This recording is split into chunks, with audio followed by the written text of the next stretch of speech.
সংগঠন শক্তিশালী করুন, দলের ভিত মজবুত করুন, না হলে কোনো দলই পাত্তা দেবে না। প্রদেশ নেতৃত্ব তৈরি হলে রাহুল গান্ধী বাংলায় এসে আপনাদের সঙ্গে পথে নামবেন। স্পষ্ট কথায় প্রদেশ কংগ্রেস নেতৃত্বকে বলে দিয়ে গেলেন এআইসিসির সাধারণ সম্পাদক কেসি বেণুগোপাল। বুধবার রাতে তিনি কলকাতায় এসেছেন। বৃহস্পতিবার নিজের সংসদীয় কমিটির কর্মসূচি সেরে সন্ধ্যায় প্রদেশ কংগ্রেসের পলিটিক্যাল অ্যাফেয়ার্স কমিটিকে নিয়ে দক্ষিণ কলকাতার একটা হোটেলে গোলটেবিল বৈঠকে বসেন বেণুগোপাল। দীর্ঘ কয়েক বছরে বাম কংগ্রেস জোট এরাজ্যের চর্চায় থাকলেও এদিনের বৈঠকে সেই প্রসঙ্গেই যাননি বেণুগোপাল।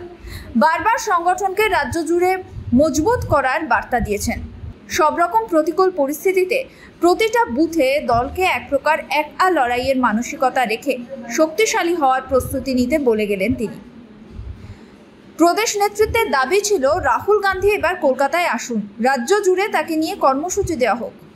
এআইসিসি নেতার এর পরেই বক্তব্য, রাহুল গান্ধী আসবেন, তিনিও চান, কিন্তু তাকে নিয়ে কর্মসূচি করলেই শুধু হবে না, তাকে এনে কর্মসূচি করে রাজ্য জুড়ে তার জের ছড়িয়ে দিয়ে সাংগঠনিক শক্তি তৈরি করতে হবে।